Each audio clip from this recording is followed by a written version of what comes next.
I ran the final checks on the Abyssal Pioneer, my hands moving across the control panels. Life support, green. Propulsion systems, nominal. Hull integrity sensors, clear. Kenny Hampton shifted in the passenger seat next to me, the leather creaking under his clothes. Oxygen recyclers at full capacity, I said into the comms. Pressure hull shows no stress. Copy that, Dan. Ember's voice came through clearly from the research vessel above. Surface conditions remain optimal. You're good to go. Kenny pulled his harness tighter, those blue eyes of his examining every inch of our titanium and composite cocoon. His fingers tapped restlessly against his knee. I turned to him. Last chance to back out. Once we pass 500 feet, we're committed. Kenny gave me a look I'd seen countless times from wealthy thrill-seekers. Part annoyance, part determination. This adventure is exactly why I'm paying you, Mr. Finch. He patted the pocket containing his custom smartphone. Let's get on with it. No point dragging it out. I initiated the descent sequence, feeling the familiar vibration as the docking clamps released. The Abyssal Pioneer detached from its cradle with a metallic clunk that resonated through the hull. We slipped beneath the surface with a gentle lurch, water closing over the viewport. And we're underway, I said both to Ember and Kenny, beginning our descent to the Mariana Ridge system. The submersible tilted forward slightly as I guided us deeper. Sunlight filtered through the water, creating dancing patterns across the control console. Schools of yellowfin tuna scattered as we passed through them. Pacific spotted dolphins. 3 o'clock, I said, pointing out the viewport where a pod swam parallel to our descent path. They're curious about us. Kenny barely glanced up from adjusting his phone settings. I focused on the marine life and the instrument panel. Depth, 250 feet and rising. External pressure, increasing. Temperature, dropping. How are things looking? Ember asked through the comms. Right on schedule, I replied, making minor thruster adjustments. No anomalous readings. The sunlight began to dim as we continued our journey downward. The blues became darker, more intense. When we passed 700 feet, I noticed Kenny finally paying attention to the changing environment outside. The color shift is normal, I explained. Red wavelengths get filtered out first, then orange, yellow, and so on. He nodded, now actually looking out the viewport. How deep until it goes completely dark? That depends. In very clear water, some sunlight might penetrate to about 3,000 feet, but it'll be nearly imperceptible well before that. As if on cue, the ambient light dimmed further. At 1,200 feet, I activated our external lights, which cut through the darkening water with stark white beams. Fish scattered from the sudden illumination, their scales reflecting silver in our artificial day. We've now passed the maximum recreational dive depth, I said, watching the gauge tick past 130 feet. No human could survive at this depth without a pressure vessel like ours. Kenny seemed unimpressed. He waved his hand dismissively. I didn't pay for the tourist experience. I want to see the real deep stuff, the creatures no one else gets to see. I nodded, keeping my thoughts to myself. Clients like Kenny wanted bragging rights, something to show off at parties. They rarely appreciated the true wonder of what they were seeing. We're in the twilight zone now, I said, watching a group of lanternfish dart away from our lights. That's what marine biologists call this depth range. The water outside turned a deep blue. The viewport acted as both a mirror and a window, reflecting Kenny's face as he held up his titanium smartphone, recording everything. The screen lit up his features in the dark cabin, showing his sharp cheekbones and the excitement in his eyes. How much longer until we reach the interesting part? He asked, not looking away from his device. The deep ocean doesn't operate on human schedules, I replied, adjusting our descent angle slightly. But I promise you, Mr. Hampton, what we're going to see is worth the wait. I checked my watch as we hit 3 hours of descent. The depth gauge read 11,987 feet. The ocean pressed against our hull with over 600 atmospheres of pressure. Each square inch of our vessel bore about 9,000 pounds. I ran my fingers across the control panel, checking our hull integrity readings again. "We're good," I said, mostly to myself. The hull stress indicators all showed green, but I knew that could change quickly at these depths. Something darted through our external lights, a flash of silver and black with needle-like teeth protruding from an oversized jaw. "That was a viperfish," I said, pointing toward where it had disappeared. "They're ambush predators. Those teeth can't close inside their mouth. They're too long." Kenny leaned closer to the viewport, his earlier boredom completely gone. "That thing looked like it came from another planet." "Down here, it might as well have," I replied, adjusting our course slightly to avoid a jutting rock formation. The external cameras picked up movement to our starboard side, a pulsing blue light that bobbed in the darkness. "Anglerfish," I explained. "That light is actually a modified dorsal fin filled with bioluminescent bacteria. It lures prey close enough to—" The creature suddenly lunged toward a smaller fish I hadn't even noticed, swallowing it whole in a single violent motion. "To do that," I finished. A group of transparent jellyfish-like organisms drifted into our lights. They pulsed with faint internal bioluminescence, their bodies barely substantial enough to be visible. "What are those?" Kenny asked, pointing. "Some type of deep-sea ctenophore," I said, watching as they quickly retreated from our lights. "Gelatinous filter feeders. Most haven't even been classified yet." I checked our navigation system, plotting our position against the bathymetric maps we'd loaded before the dive. "We should reach the canyon ridge in about 40 minutes, I said into the comm system. "Ember, do you copy? We're at 12,000 feet and we'll be at the survey site in 40 minutes. Her voice came back broken and distorted. "Copy. Twee. 1,000. Site at. Minutes." I frowned, adjusting the gain on the communication system. The static increased despite my efforts. "Ember, we're experiencing significant interference on the comm system. Signal degradation at approximately 60%. Do you copy?" More static crackled through the speakers then. "Copy. Interference. Caution. Proceed unless. Contact." I recognized our standard protocol in her fragmented response.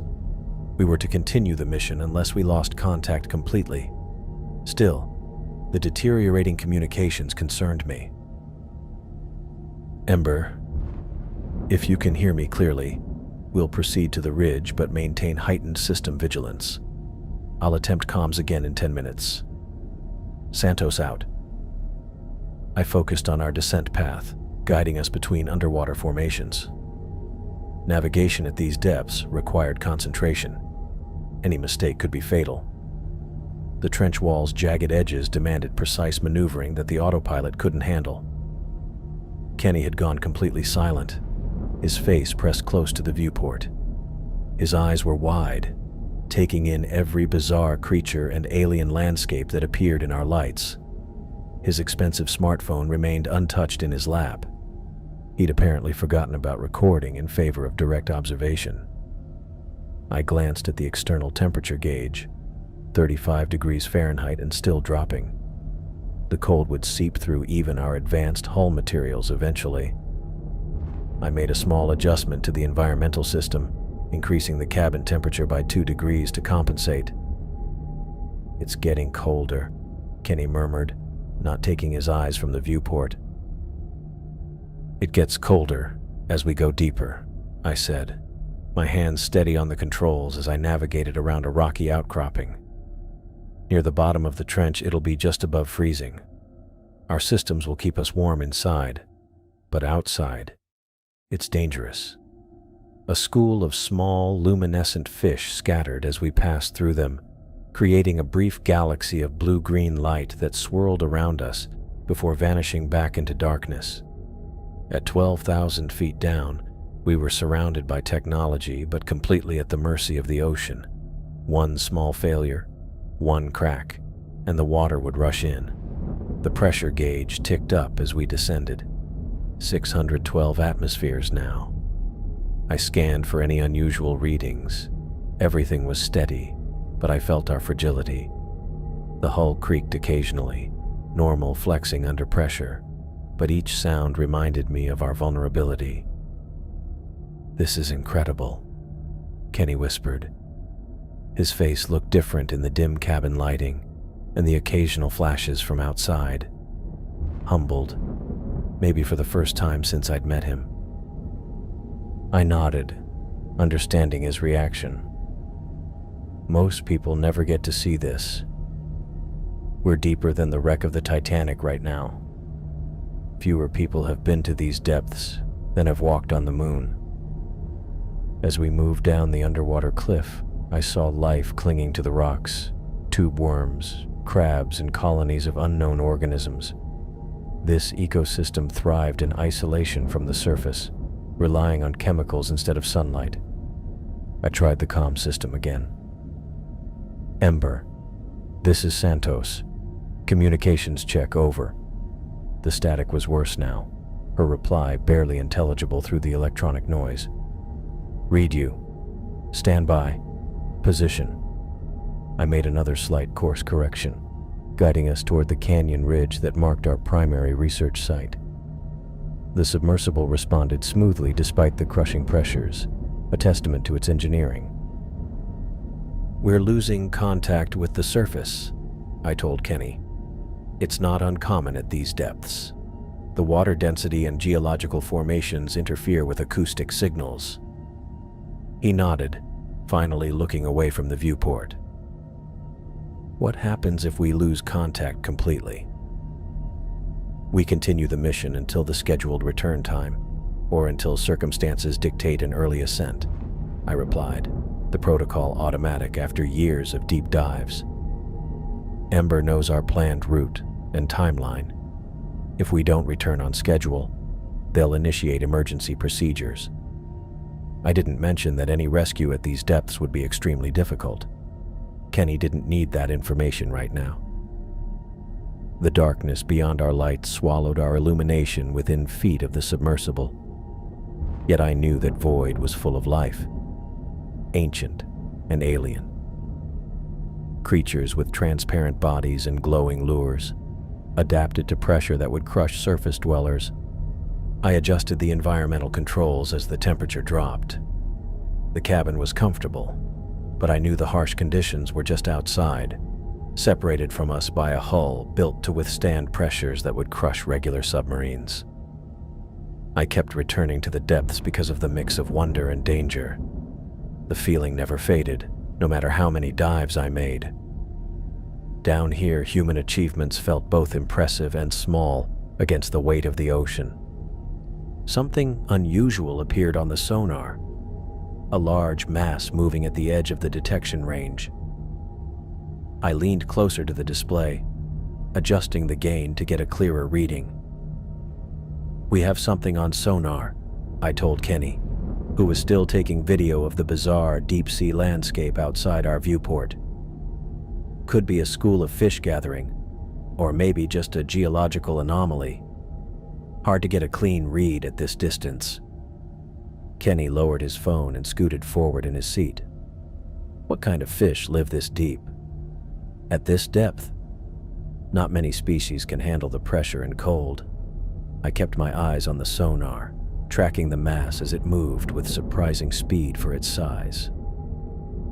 But something's not sitting right with this reading. The mass is too large to be typical for this depth.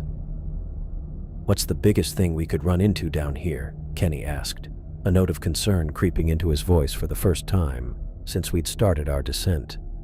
I considered his question while continuing to monitor the anomaly. "Giant squid occasionally come this deep," though they typically stay higher in the water column. There are sleeper sharks too, Greenland and Pacific species that can grow up to 20 feet long. I tapped the screen where the mass was showing, but honestly, nothing should match the size we're seeing on this sonar. This reading suggests something significantly larger. Kenny pressed his face closer to the viewport, as if hoping to catch a glimpse of whatever was out there. How big are we talking? Based on this return, at least 40 feet, maybe larger. I adjusted our course slightly, trying to maintain a safe distance while still getting better data. But that doesn't make sense. Nothing that size should. The mass suddenly disappeared from the sonar. I swept the detection field, widening the range, but found nothing. "It's gone," I said, frowning at the empty display. Could have been equipment error, I suppose. These systems aren't perfect at extreme depths. I focused on our mission and adjusted our course to avoid the underwater ridge. The volcanic landscape featured twisted spires of mineral deposits that jutted up from the seafloor. "We're approaching the hydrothermal vent field," I said, activating our sampling systems. "I'm going to record depth measurements and take some water readings." The sensors showed the water temperature rising near the vents. Black smokers released mineral-rich water from cracks in the earth, forming chimneys of metals and sulfur that had built up over time.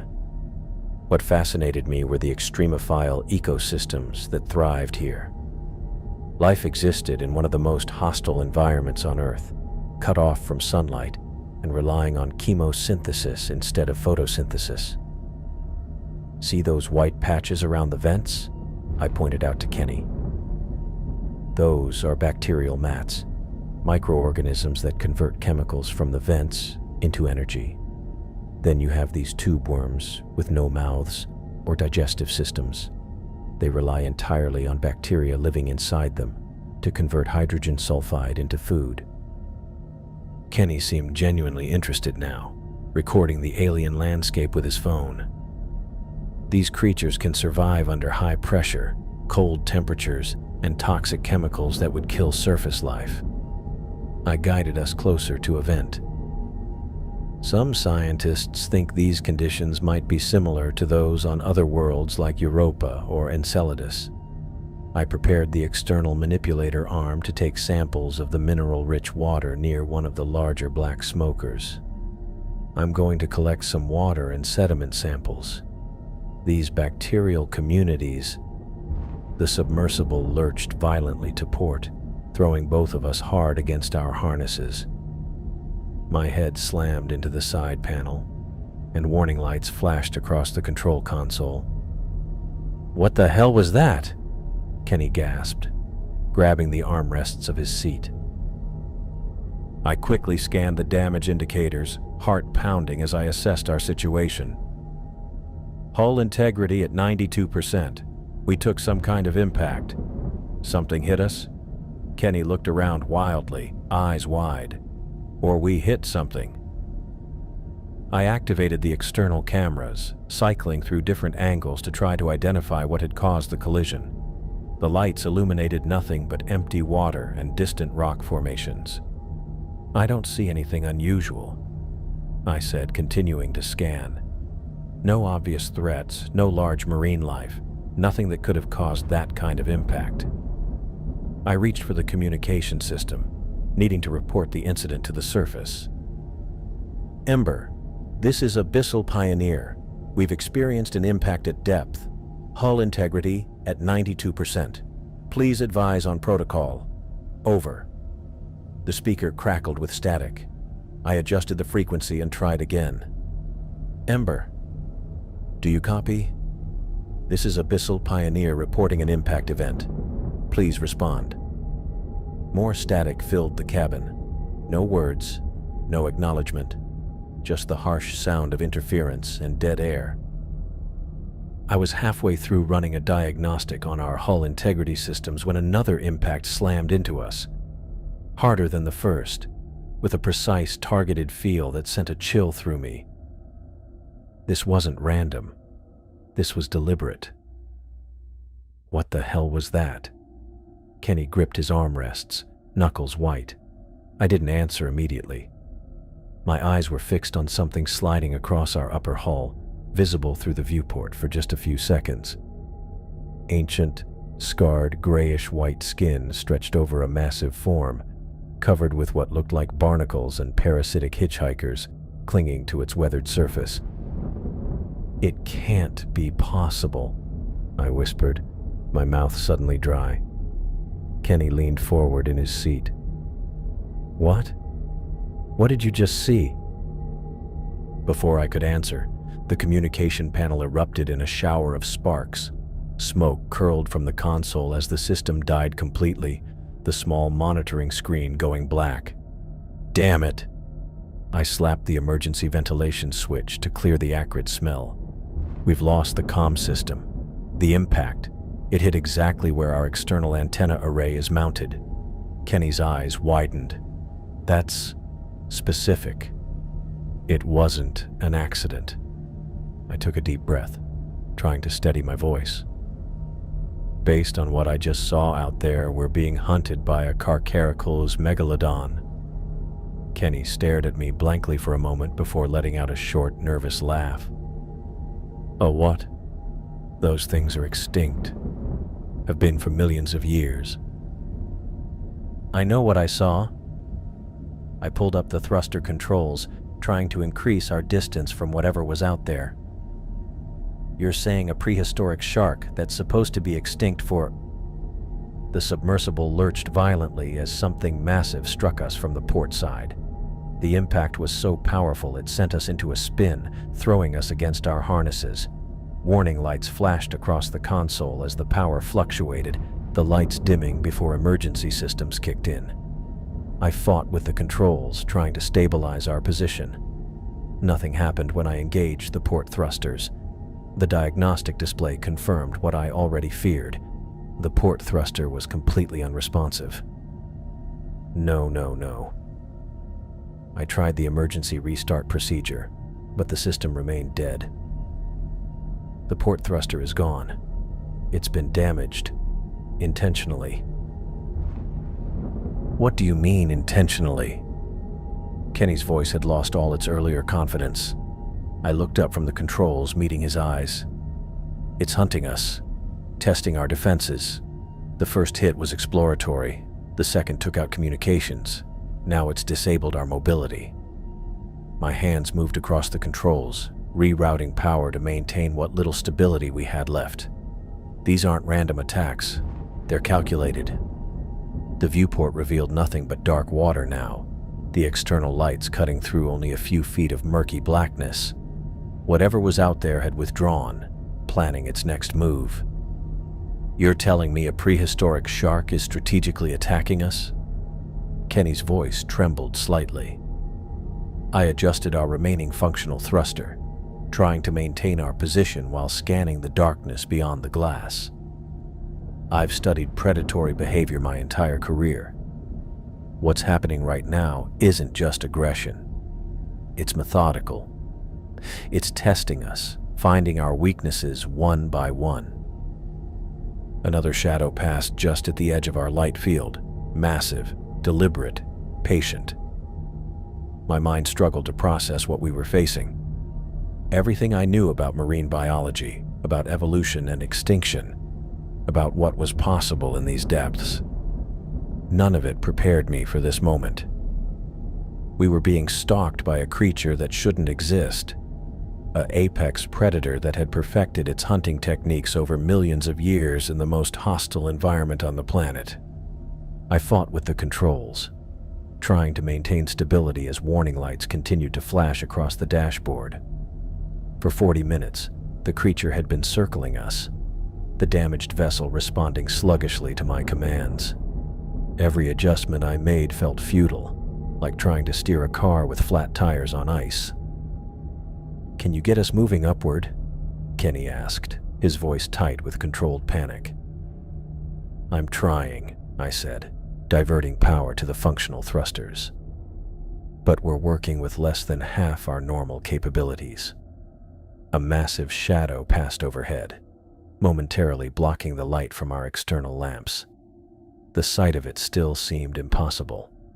A creature over 60 feet long with a broad, blunt snout and a tail that could propel it with terrifying speed.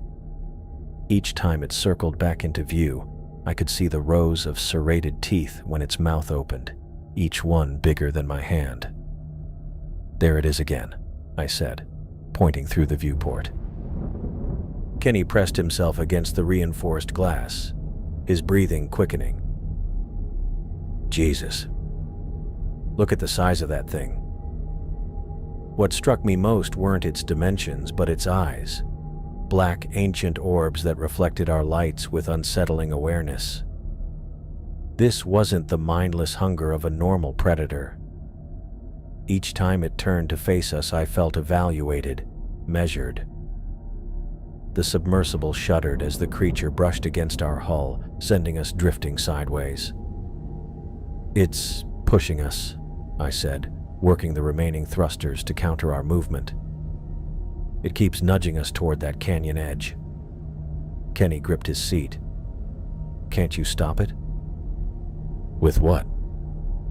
"We're in its domain with damaged equipment." I studied the sonar display, tracking the creature's movement pattern. Every hit has been calculated. "Look at this." It took out communications first, then mobility. But it hasn't breached the hull. "Maybe it can't," Kenny suggested. I shook my head. A creature that size could tear through our hull if it wanted to. These impacts are precise, tactical. The creature appeared again, this time directly in front of the viewport. For a moment, it hung there, its massive eyes studying us with what I could only describe as cold intelligence. Then it banked sharply and slammed into our right side. Multiple alarms blared as the starboard thruster failed. The control panel showed a critical system failure. "We just lost our starboard thruster," I said, working furiously to reroute power. "We're down to minimal maneuvering capability." "So fix it," Kenny shouted. "I can't fix it from in here. The thruster's been physically damaged." I gestured to the external camera feeds, which showed twisted metal where the starboard thruster housing had been crushed. "This thing knows exactly what it's doing." Another impact sent us sliding toward the deep canyon that our maps showed dropped off to unexplored depths.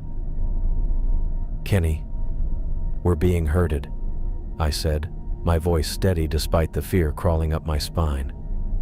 "Each hit is pushing us deeper, further from where anyone would look for us." "Why doesn't it just kill us?" Kenny asked, his earlier bravado completely gone.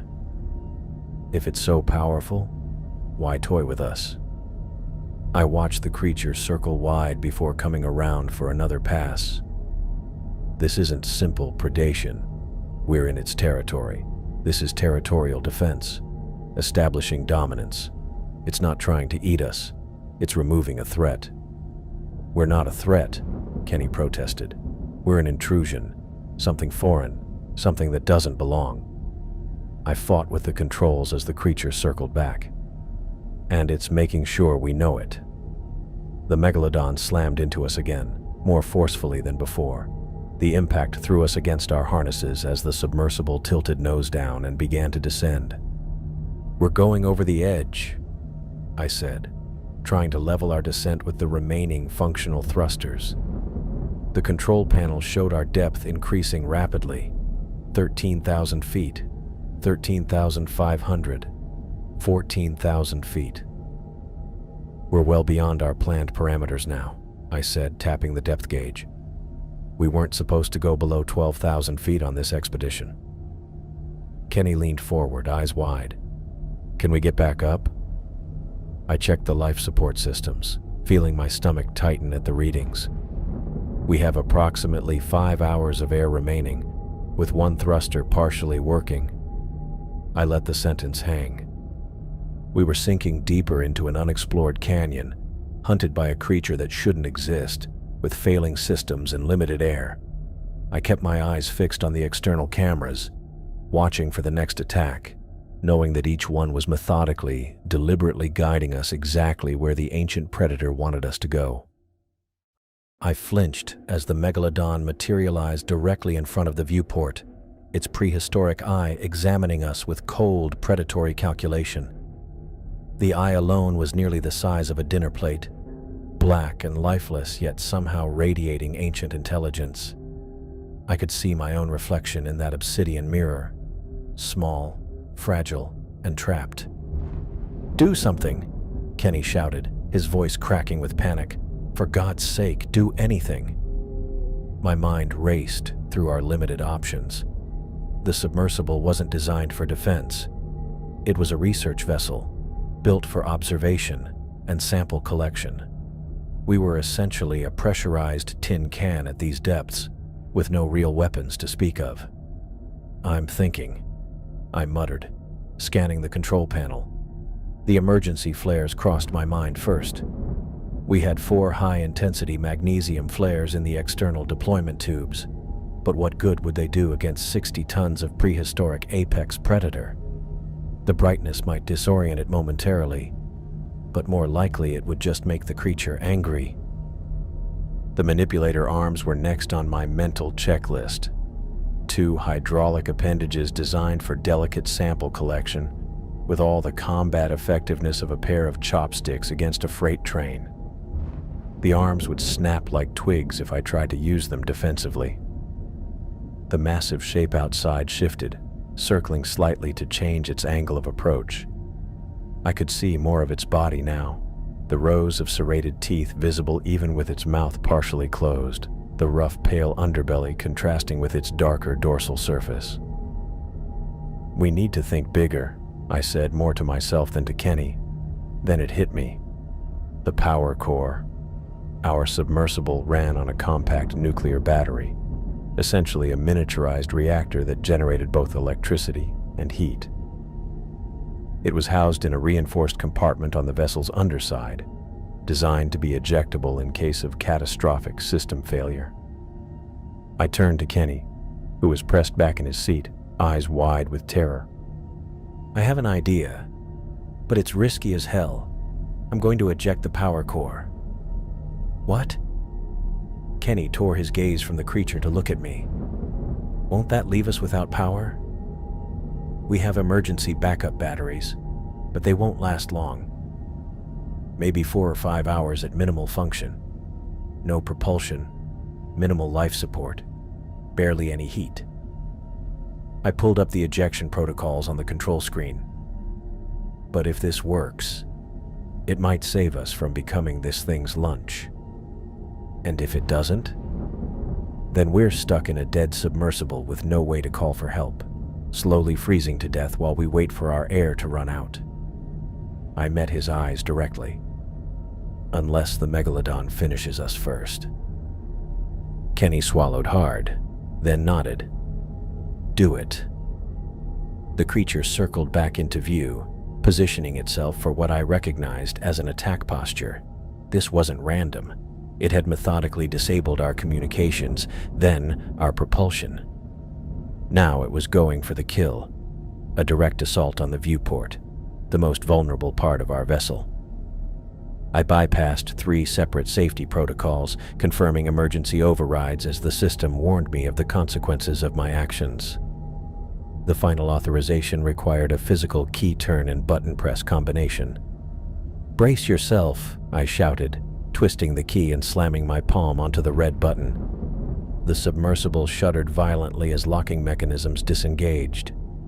There was a deep metallic groan followed by a sudden lurch as the nuclear battery detached from the vessel's underside.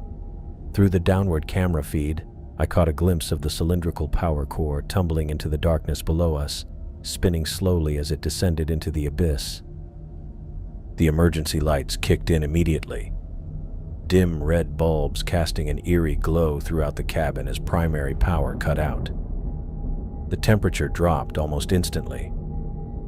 I counted in my head. 1. The megalodon's eye seemed to track the falling object, its massive body twisting slightly in the water. 2. Kenny and I sat in absolute terrified silence, neither of us daring to breathe. 3. I shielded Kenny's eyes with my arm as the water beneath us blazed with blinding light. The core's containment had failed exactly as I'd planned. A controlled meltdown designed to create the maximum electromagnetic disturbance without a full nuclear event. "Don't look directly at it," I warned, squinting against the intense glow myself. The electromagnetic pulse from the miniature meltdown surged through the water like a silent thunderclap. I could almost feel it passing through the hull, making the few remaining operational instruments flicker. The burst was followed by an intense thermal bloom that lit up the abyss around us. The previously dark water now boiled with energy, casting eerie shadows across the control panel. I leaned toward the viewport, carefully observing the effects. The megalodon's reaction was immediate and violent. Its massive body, easily visible in the unnatural light, convulsed as if struck by lightning. The creature's specialized electroreceptive organs, the ampullae of Lorenzini that sharks use to detect the minute electrical fields of prey, were completely overwhelmed by the massive surge. "It's working," I whispered, more to myself than to Kenny.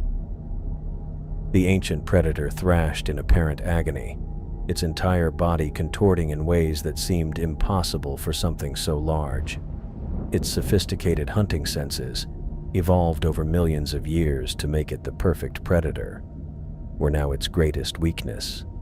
I watched as the disoriented Leviathan began to circle erratically, its movements no longer displaying the calculated precision of before. After a few chaotic spirals, the massive shark turned and disappeared into the darkness beyond our field of vision. The light from the core meltdown was already fading, making it harder to track the creature's retreat. The submersible gave a slight shudder as the emergency batteries engaged, providing minimal lighting in the aftermath.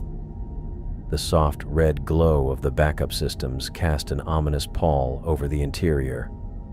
Most of the displays were dark now, with only the essential life support monitors still functioning. Kenny and I sat in complete silence. The only sounds were our breathing and the occasional ping of cooling metal as the submersible adjusted to the sudden power loss. The temperature was already noticeably dropping. Minutes passed like hours. I kept my eyes fixed on the viewport, searching for any sign of movement in the darkness beyond. The water had returned to its natural black state, with only our feeble emergency lights providing any illumination. After what must have been 5 or 6 minutes of tense silence, Kenny whispered, "Is it gone?" I nodded slowly, still scanning the darkness. For now. The electromagnetic pulse would have overloaded its sensory organs. It's probably blind and disoriented, trying to reorient itself away from what it perceives as danger. "So we're safe?" The hope in his voice was palpable. "From the megalodon?" "Temporarily." I turned to face him, knowing I needed to be brutally honest about our situation. "But we have bigger problems now. We have no propulsion system, limited life support, no communications, and the temperature is going to drop rapidly." Kenny's face fell as the reality of our situation sank in. "So we traded one death for another?" "Not necessarily." I reached for the emergency panel, flipping open a small plastic cover and pressing the button underneath. A small green light began to blink steadily. "I've activated the emergency beacon. It's transmitting our location to the surface." "Will they come for us?" Kenny asked, pulling his jacket tighter around himself as the cold began to seep in. "Standard rescue protocols will engage after we miss 2 consecutive check-ins," I explained, checking my watch. "We were due to report 30 minutes ago, so they'll be expecting another communication in 3.5 hours. When we miss that one, they'll declare an emergency and dispatch a rescue submersible." Kenny leaned forward, his breath now visible in the increasingly cold cabin. "How long will that take?" I did some quick mental calculations, factoring in preparation time, descent rate, and search patterns. Best case scenario? 18 hours. 18 hours. Kenny's voice cracked slightly. Can we last that long?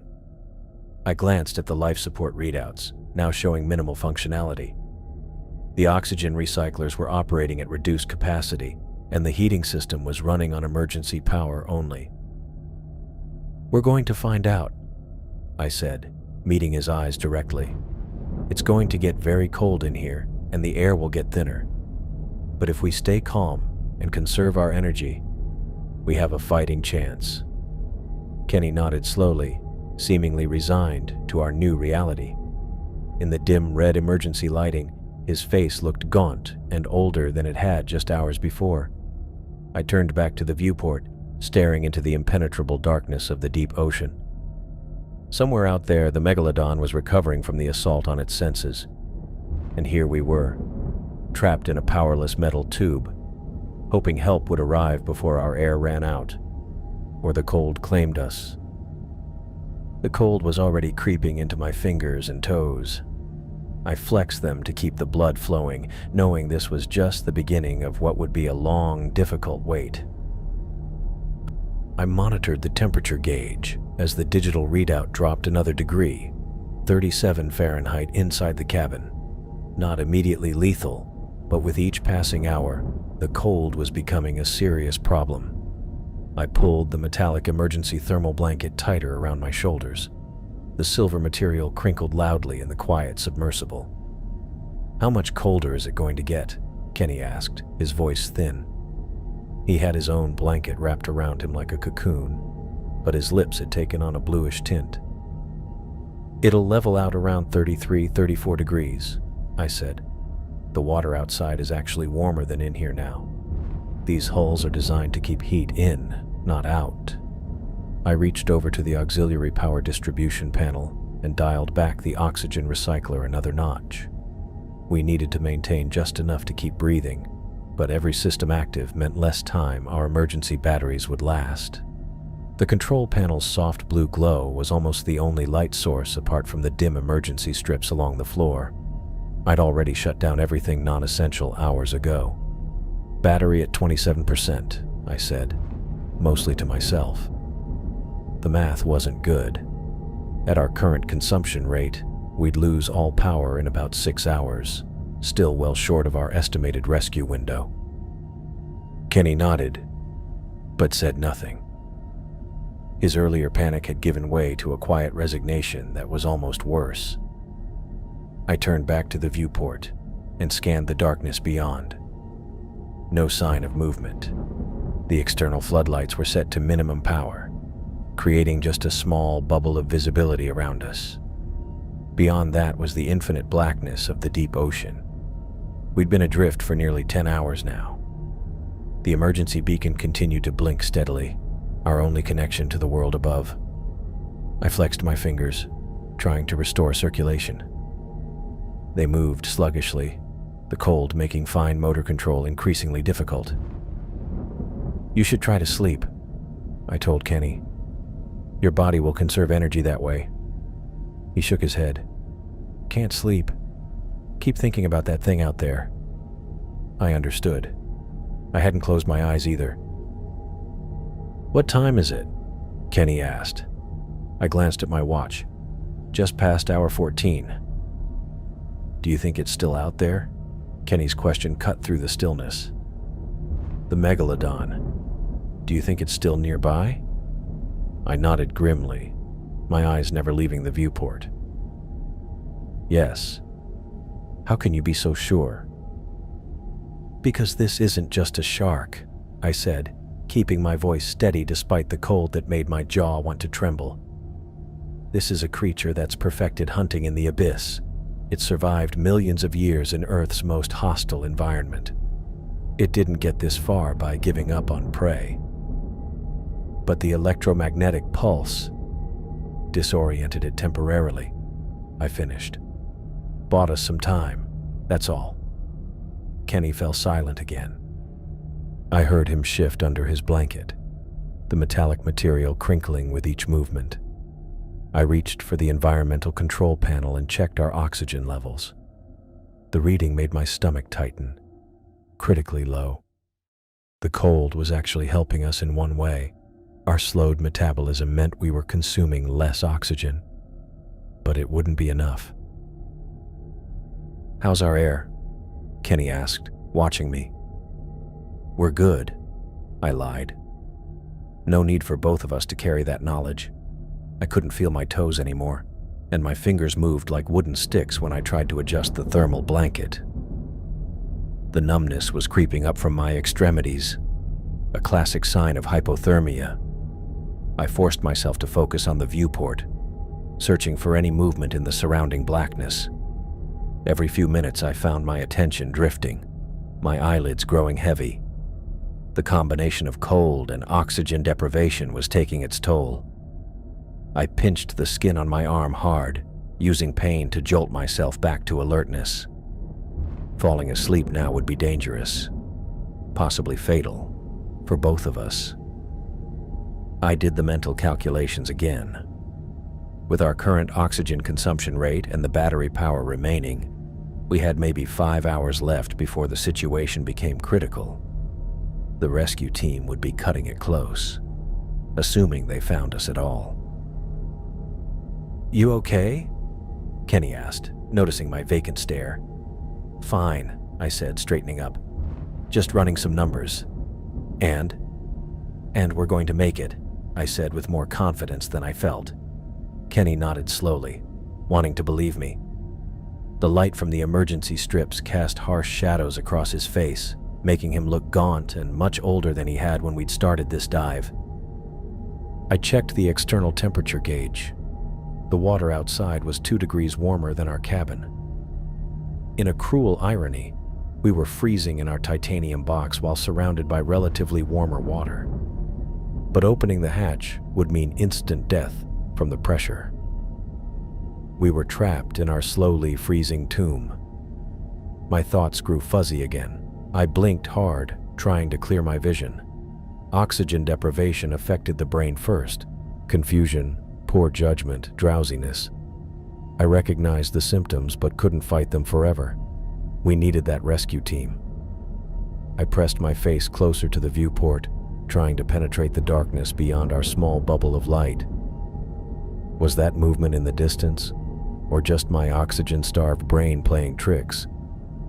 I stared until my eyes watered, but saw nothing definitive. "Talk to me," I said to Kenny. "Tell me about something. Anything." "Why?" he asked. "Because we need to stay awake," I replied. "And talking helps." Kenny was quiet for a moment before responding.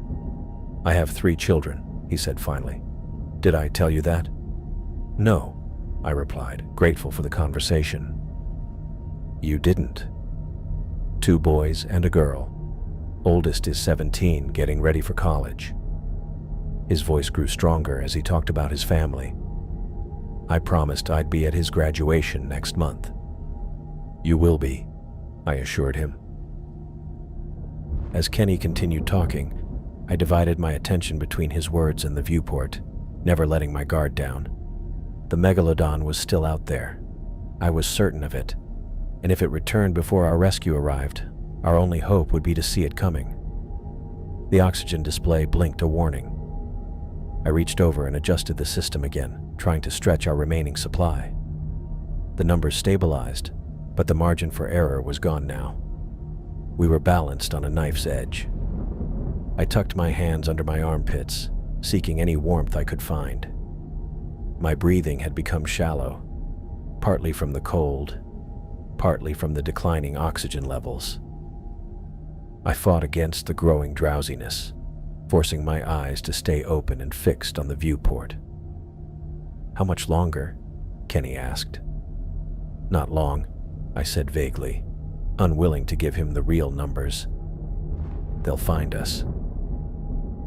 Whether they would find us in time was another question entirely, one I kept to myself as I stared into the black abyss beyond our failing submersible. I spotted lights in the distance at hour 17. my vision blurred from the cold and oxygen deprivation, but there was no mistaking that faint glow piercing through the blackness of the deep. The oxygen display on the control panel blinked red. We had maybe 20 minutes left. Maybe less. "Kenny," I said, my voice barely audible even to myself. My tongue felt thick, uncooperative. "Kenny, look." He didn't respond immediately. The cold had gotten to him worse than me. His skin had taken on a waxy pallor hours ago, and his movements had grown increasingly sluggish. I reached out with numb fingers and tapped his knee. He stirred, lifting his head. His eyes were unfocused. "Rescue," I managed.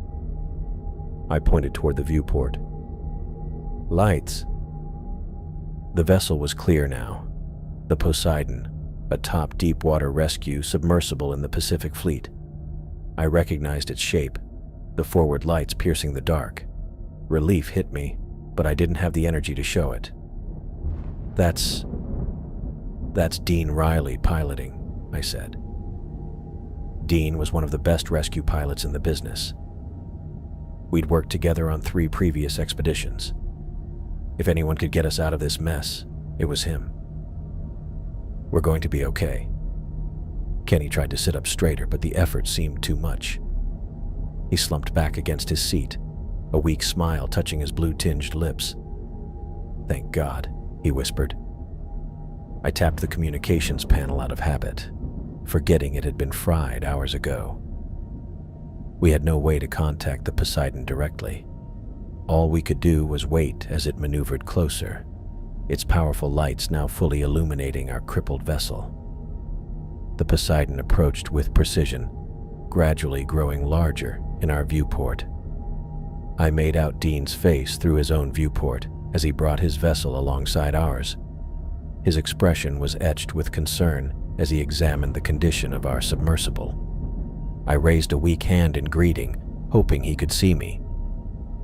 A gentle jolt rocked our vessel as the Poseidon's mechanical arms extended, guiding towing cables toward our hull attachment points. I heard the metal-on-metal contact as the cables locked into place, sending vibrations through our craft. "Got us," I said to Kenny, who nodded weakly in response. As the rescue started, I scanned the dark water below us, looking for any movement or anything that seemed out of place. The Megalodon was still out there. I knew it for sure. A second jolt indicated that the cables had fully secured. The Poseidon's lights shifted as Dean adjusted his position to begin the tow.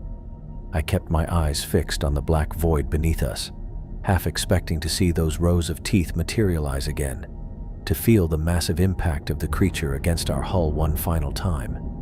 Nothing appeared, but that didn't mean it wasn't watching, waiting. The thought sent a chill through me that had nothing to do with the frigid temperature inside our cabin. The rescue submersible began to pull us upward with excruciating slowness. Each foot of ascent represented 1 foot closer to safety, but also meant leaving behind the evidence of what we'd encountered. No samples, no physical proof, just our testimony and whatever Kenny had managed to capture on his phone. Kenny's phone. I glanced over at him. The device was clutched loosely in his hand, probably out of battery by now. But if the footage had survived, it would be our only tangible evidence that what we'd experienced wasn't a hallucination brought on by oxygen deprivation or pressure sickness. I felt the tug as we continued our slow ascent. Dean was taking it carefully. Too rapid an ascent could create dangerous pressure differentials. We'd be moving at a measured pace for hours yet. I thought about how the scientific community would react to our claims. Without a body or tissue sample, most would dismiss the sighting. Mistaken identity, they'd say. Confusion due to conditions. Equipment malfunction. I'd heard it all before when other divers and submersible pilots reported unusual sightings. But I knew what I'd seen. That wasn't just a big shark. It was a megalodon. A living fossil that had somehow survived millions of years in the ocean, hidden from humans, until now. The lights from the Poseidon flickered on the wall of our submersible as we moved upward. I checked the oxygen readout. 15 minutes left. We'd make it, but it would be close. I looked over at Kenny and noticed his chin had dropped to his chest. His breathing was shallow but regular. After nearly 20 hours of stress, fear, and cold, exhaustion had finally claimed him. His hand still clutched his phone, the potential evidence of our encounter. I stayed awake. Though my body craved sleep, my eyelids felt heavy, but I forced them open. I kept my gaze on the darkness below through the viewport, searching. The abyss seemed to stare back at me, an endless void holding its secrets. As we climbed, I looked for any sign of the Leviathan that had nearly killed us. I saw only dark water slowly becoming lighter as we rose, but I knew it was down there, hidden in the depths, waiting. I settled back in my seat and focused on the viewport. We were being rescued, but I couldn't shake the feeling that our ordeal wasn't over. We were leaving with a story that could change marine biology forever, if anyone believed us. I squinted as daylight finally reached the viewport after our 20-hour ordeal. The harsh glare stung my eyes after so many hours in the darkness. My cold, numbed face barely registered the warmth of the sun as it streamed through the scratched acrylic. Next to me, Kenny stirred from his half-conscious state, his lips still tinged with blue. The rescue submersible Poseidon had towed us steadily upward through the crushing depths. Each 100 feet of ascent had brought a measure of relief as the pressure eased, but the biting cold and thinning oxygen had nearly claimed us both. Now, as we broke the surface, I saw the research vessel Oceanic Venture waiting, its white hull stark against the blue horizon. The transfer from our damaged submersible to the main vessel passed in a blur. Hands reached for us. Voices called out instructions. I felt myself lifted, my stiff limbs barely cooperating as we were helped aboard the Oceanic Venture. The deck swayed under my feet, or perhaps it was just me, unsteady after nearly a day trapped in a metal coffin at the bottom of the ocean. "Dan! Kenny!" Ember rushed toward us, her face tight with worry. She directed the medical team that swarmed around us. "Get them to the infirmary now." The ship's medical bay was small but efficient. The staff checked our vitals, core temperatures, and oxygen levels. A doctor, I didn't catch his name, shined a light in my eyes and asked me to follow his finger. Kenny lay on an adjacent bed, looking smaller somehow, stripped of the confidence he'd worn like expensive cologne when we'd first descended. "Mild hypothermia," the doctor said to Ember. "Oxygen deprivation. They need warmth, fluids, and rest." Ember handed me a steaming mug of tea, the heat almost painful against my cold fingers. She draped another blanket over my shoulders as I sat up on the examination table. "What happened down there?" she asked, her voice low and urgent. "We lost contact, and then the emergency beacon activated." I took a careful sip of the tea, the liquid burning a path down my throat. "We found something," I said, my voice rough from disuse and dry air. "Something impossible. The submersible was attacked," I cut in. "Systematically disabled by a predator that should have been extinct for millions of years." Ember's expression shifted from concern to confusion. "What kind of predator?" "A megalodon," I said simply, watching her reaction. She blinked, her training in crisis management visibly battling with the absurdity of my claim. "Dan, that's not... Kenny has video." I nodded toward his bed where he was fumbling with his phone, his hands still trembling. "It wasn't equipment failure. It wasn't a geological event.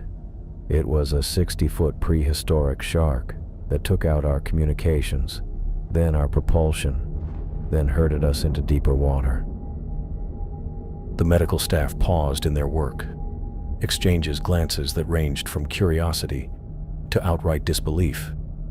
Kenny raised his phone weakly. "I got it," he said, his voice thin. "I got it on camera." Within an hour, most of the Oceanic Venture's crew had seen the footage. We sat in the ship's mess hall, wrapped in blankets despite the comfortable cabin temperature, as Kenny's phone was passed from hand to hand. The video quality was poor, shot through the submersible's viewport in low light, but clear enough to make out the massive shape that slid past, the ancient eye that stared directly at the camera, the rows of teeth visible when it opened its mouth. The recording showed the precise attacks on our vessel and the calculated way it had circled us. "This changes everything," one of the research assistants whispered, eyes wide. "Or it's just a large Greenland shark," said another crew member, handing back the phone. "The depth and darkness could distort perspective." "No Greenland shark grows to 60 feet, I said, my tea now cold in my hands. "No Greenland shark disables communication systems first, then propulsion. No Greenland shark herds prey." "The footage is compelling," Ember admitted. "But you have to understand how this sounds, Dan. A living megalodon." I nodded, too tired to argue. I knew what we had seen. More importantly, I knew what had seen us. As the debate continued around me, I gazed out the porthole at the ocean stretching to the horizon.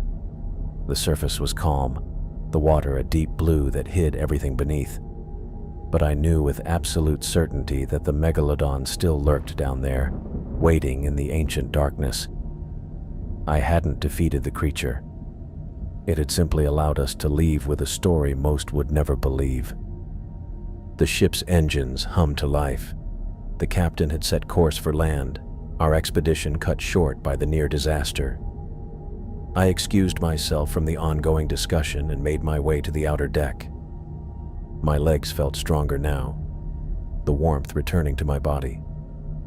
I stood at the rail, gripping the cold metal as I gazed out at the vast ocean.